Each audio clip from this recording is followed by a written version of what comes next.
What is going on, comic book fans? Welcome back to the channel. And guys, we've made it through another work week because today is Friday, and if today is Friday, that means it's time to do another final order cutoff speculation and recommendation show. This is the video where my friend Al and I put our heads together and we scour final order cutoff, looking for any books worthy of speculating on, but also looking for any books worthy for you guys to pick up, to read, to pick up those books, to enjoy those amazing stories that come out every single week. But with that said, I want to remind you guys, if you guys have not joined Al's Facebook group, which is linked down in the description below, it is one of the best places for speculation. And he continues to update his spec list all the way up until the final dates for final order cutoff, which we can go over right now for this weekend, which is May 21st for your DC Scout and Vault books, and May 22nd for your Marvel and all the other indie titles. So guys, let's not waste any more time and let's go ahead and dive in to my 2 weekly speculation reminders.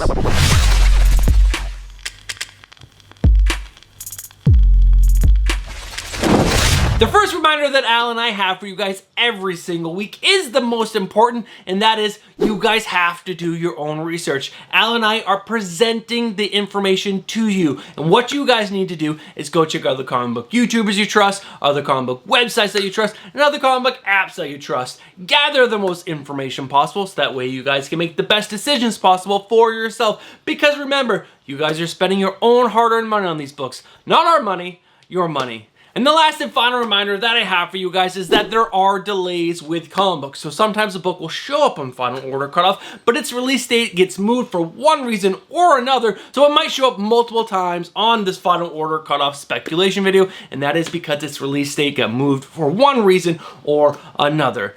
Now, I don't want to waste any more time, guys. We're going to go ahead and dive right into today's video because there are some good books on today's list for speculation. That's right, guys. I'm picking up some books this weekend for speculation. I haven't done that in months, so let's not waste any more time. Let's go ahead and dive into this week's final order cutoff speculation cover lever picks.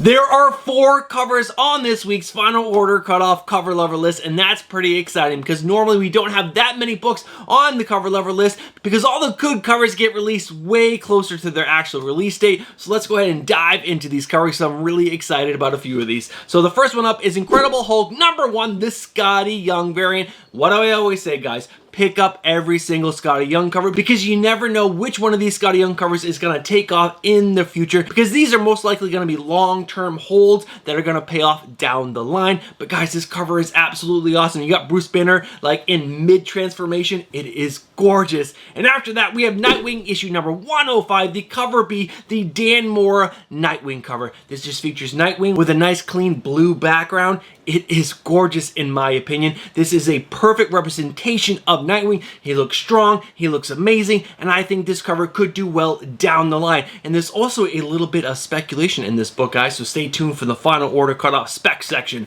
But guys, after that, we have Batman Superman World's Finest issue number 16, the cover D, the Babs Tar variant. Now this features Clark Kent and Bruce Wayne with their shirts off, well, mostly off, and you got their six-packs and their big chests sticking out. And the reason why I think this book might do well on the secondary market is because of that Tim Drake issue number 7, the 1 in 25 Serge Acuna cover. It looks very similar to this in my opinion. They are different artists, but we have a shirtless Tim Drake cover that is doing very well on the secondary market, and now we have Bruce Wayne and Clark Kent shirtless, and I think this book could do well down the line, or maybe right out of the gate. I don't know. But guys, that is why I think this book might do well in the future. It's because of the Tim Drake one. Now, there is one more cover that I want to show you guys, and it is absolutely gorgeous. It is my favorite cover on this list, and there's actually a little speculation in this book as well. I shouldn't say little. It's actually kind of a big deal. But guys, this is Wonder Woman issue number 800, the cover E, the Balin Ortega variant, and it is gorgeous. Now, I've actually already shown this cover off on this channel in my previous highlights video for the month of April, which highlights books that are coming out in June, but only the pencils has been shown at this time. Now the colors are out, and this cover is absolutely stunning. The artwork on this cover is amazing. I can't put it any other way. This is a gorgeous, amazing cover featuring Wonder Woman. I love it. I want to pre-order myself at least 5 copies of this because I think the artwork on this cover is that well, and this book could do well based on the artwork alone. But guys, there is speculation in this book, but I don't want to tell you just yet. I want you to stick around to the final order cut-off spec section to hear what I have to say about that book. But guys, this cover is gorgeous. You have to admit, guys, let me know down in the comments below if you agree with me that the artwork on this cover for Wonder Woman issue number 800 is that good. All right, guys, let's go ahead and move over to the final order cut-off spec section where we're going to cover all the books that have speculation. Alright guys, this list is actually pretty long this week. There's a lot of books that have speculation, so I want to dive right in, but guys, stick around to the end of this list and hear my spec picks of the week. Alright guys, the first book up is Void Rivals issue number 1. The blockbuster Oblivion Song team of Robert Kirkman and Lorenzo De Lafici debuted the biggest new comic book series of 2023 with the launch of an all-new shared universe and a surprise you won't see coming.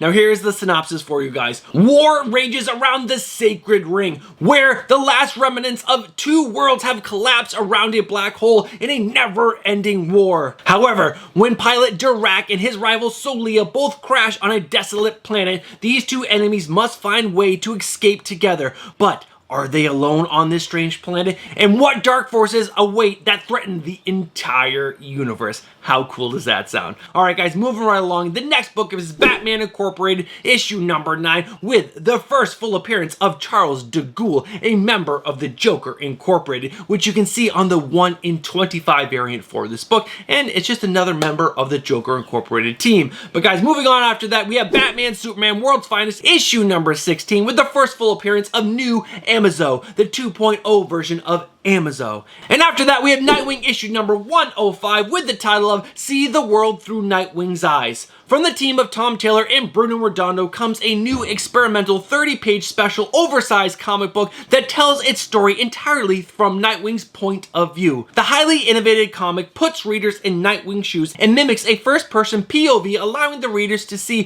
what an average day is like through Nightwing's eyes. We have seen various video games and films that have used this concept, but hardly any comics that allow fans to see through the hero's POV. That just sounds super duper cool. Now, is this worthy of speculation? I don't know, guys, but guys, let me know down in the comments below what you think on this new style of storytelling coming from Bruno Redondo and Tom Taylor. But guys, right after that, we have Titans issue number 2 with the first appearance of a new Brother Blood. And after that, we have Vigil issue number 2. The solicitation teases potential unknown members of the Vigil yet to be introduced might be introduced in issue number 2. And after that, we have Wildcats issue number 8, and the solicitation reads, "The world is dying. Grifter may just be our last hope, but things aren't looking too good for him either. Luckily, his trusty teammates will stand by his side until the end." But guys, here is the spec on this book. Meet the new Wildcats: Green Arrow, Robin, Savant, Scarecrow, Maul, and Midnighter. So we're being introduced to a new Wildcats team, but all those characters have been introduced in the past, so that is the speculation, a new Wildcats team. And moving on to the next book, which is a book that you guys should be excited about and you guys should be keeping your eyes on, is Wonder Woman issue number 800. Now this is a landmark oversized anniversary issue that marks the end of the current run of Wonder Woman and leads into her new series in Dawn of DC coming out in September.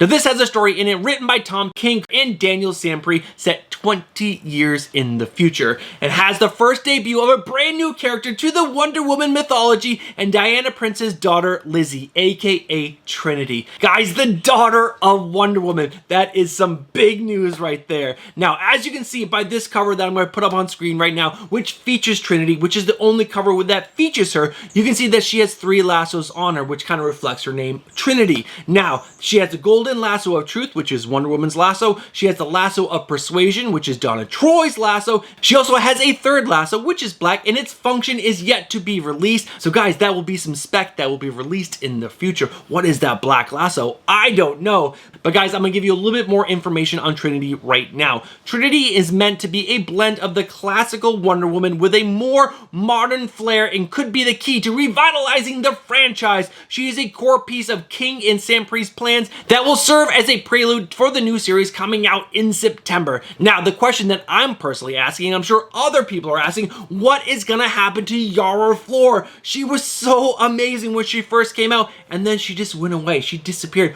Where the hell has she been?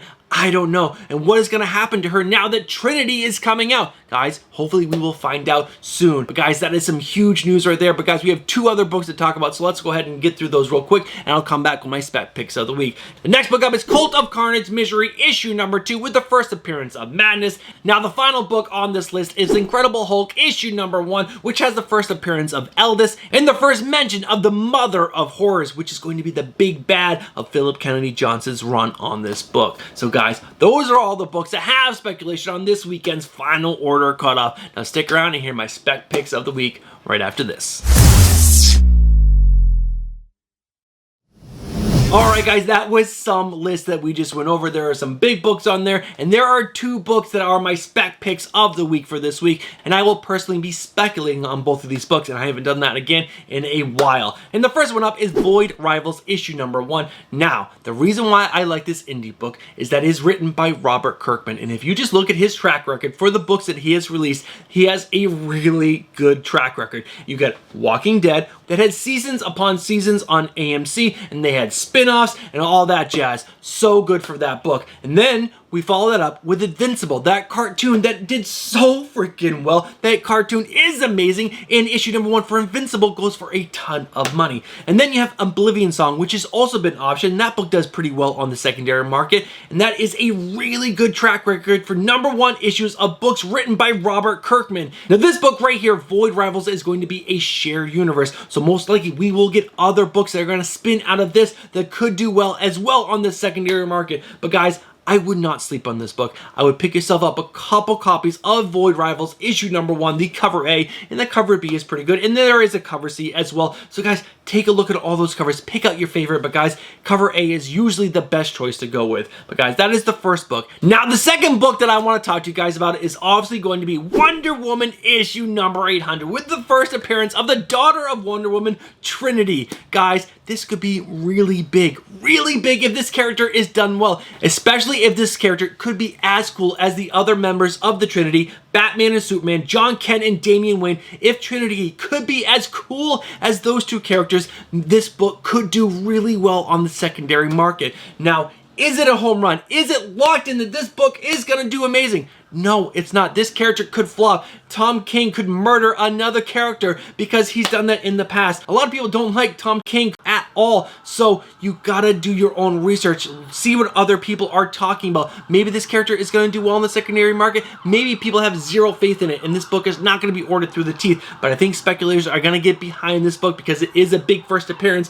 I myself am going to pick up some of the Balin Ortega variants because I think that cover is just so freaking gorgeous. And I'm also going to pick up some of the cover K, which is absolutely insane that there's that many covers, but the cover K, which features Trinity herself.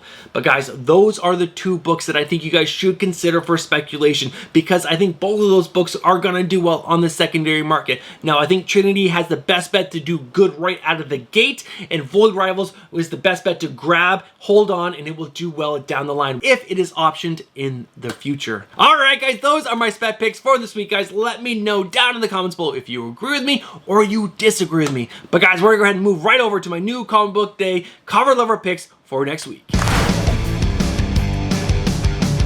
Alright guys, we have 3 covers coming out on next week's new comic book day that I want to share with you guys that I think you guys might want to consider for speculation. And the first one up is Harley Quinn issue number 30, the Seb McKinnon trade dress exclusive, which is limited to 800. Now this does have a cover price of $39.99. It is a hefty cover price, but why I think this book could do well on the secondary market is that it is a bubblegum cover. Now what do I mean by bubblegum cover? Harley Quinn is blowing a bubble with bubblegum. And guys, there is a whole part of the community that loves and collects bubblegum covers, and this cover is gorgeous. Also, it is just a gorgeous Harley Quinn cover, but just having that little extra with the bubblegum is why I think this book could do well on the secondary market. Now, that is a niche market, but guys, there's only going to be 800 copies of this. That is a very small amount to be out in the wild, and in the future, I can see those bubblegum collectors seeing this book and trying to track it down. And if you have yourself a copy, you might be able to sell this for a premium. Now, the next book that I want to show you guys is actually Hallows Eve issue number 3, the Scotty Young variant. This is just a gorgeous Hallows Eve variant, and it's also just a really cool Scotty Young variant. And guys, like I say, pick up every single Scotty Young cover because you never know which one of these are gonna do well, and I think this one right here could do well because it is that good. Now, the last book that I want to show you guys has an absolutely gorgeous cover, in my opinion, with Vampirella versus Superpowers issue number 1. Now, this is the Cover L, the 1 in 20 Souza Micah Virgin variant. This is gorgeous, and guys, I was an idiot and slept on this. I could have pre-ordered this a while ago and I slept on it. I don't know why. I'm kicking myself right now, but guys, this is a gorgeous cover. I absolutely love it. Guys, I would love to know what your thoughts are on this cover right here. Do you think this is too sexualized to do well on the secondary market, or do you think this artwork done by Souza Micah could help this book do well on the secondary market? I personally absolutely love it. I'm going to try to snag myself a copy of this. I'm kicking myself to that I slept on it. But guys, that is it for my cover lover picks for next week's new comic book day. Let's go ahead and dive into the final section of this video, which is my recommendations to read. Alright guys, there is one book on Final Order Cutoff that I'm super excited about. And guys, this is issue number 10 of this book, and I have not read the first 9 issues, but why am I excited about it? Well, it just sounds really cool, and I'm going to read the synopsis for you guys right now. And this book is Battle Chasers issue number 10. Now, Battle Chasers, originally created by Joe, I don't know how to pronounce his last name, it's right there, back in 1998, that ran for only 9 issues until September of 2001, which had a cliffhanger ending that was never concluded, will return with a brand new story this June. Now, Joe, last name right here, placed the series on hold in 2001 and left the comic industry to pursue a career as a video game designer, forming a game development company, Tri-Lunar. During that time, the series spawned a video game called Battle Chasers Night War in 2017, an incredible success of Battle Chasers anthology trade paperback in 2019, and a TV series developed by John Wick creator Derek Kolstad. Now, the new issue, issue number 10, is going to be an action-packed storyline, which will pick up exactly where issue number 9 left off in 2001, and is entitled Martial Law. It is set in an arcane punk-style series, one that blends elements of fantasy and Japanese manga and role-playing games, and with 4 main characters. The Battle Chasers revolves around a retired swordsman named Garrison, who's drawn out of retirement to assist a rogue fugitive, Red Monica, dealing with the fallout from her prison break scheme, and faces off against Maestro's gang of supernatural killers known as Martial Paladins. Guys, that just sounds freaking awesome. I should probably go pick up the trade paperback that collects issues number 1 through 9, but guys, I am so behind in all my reading. If I pick up a trade and read a trade, I'm just gonna fall so much further behind. In my other video, my Wednesday pull list will fall even more behind, and that video will be obsolete, so I can't do that. So I'm just gonna dive right into issue number 10 and enjoy the story. And guys, the covers for this book are amazing. They are so gorgeous. I love the Chris Bacalo variant, and there's some other variants that I'll put up on screen right now that are just so freaking gorgeous. But guys, that is the end of this video. We've done Final Order Cutoff Speculation. We've done New Comic Book Day Cover Lover Speculation, and we ended this video with my Final Order Cutoff recommendations to read. Let's go ahead and wrap this video up. Alright guys, thank you guys so much for sticking around to the end of the video, and if you guys have stuck around this long, you guys know exactly what you are. Let me hear you say it with me. You guys are legends. Thank you guys so much for supporting the algorithm. Now, if you guys have not smashed that like button just yet, guys, what are you doing? Smash that like button. It helps push this video out to more people, and more people need to see this video. Now, last but not least, guys, if you enjoyed that video and you enjoy comic book content, but you guys are not subscribed, what are you doing? Get yourself subscribed, hit that bell for notifications, and smash that like button. Alright guys, have yourself a great weekend, and I'll catch you guys on Tuesday with my Wednesday pull list video. Alright guys, I'll catch you then. Peace.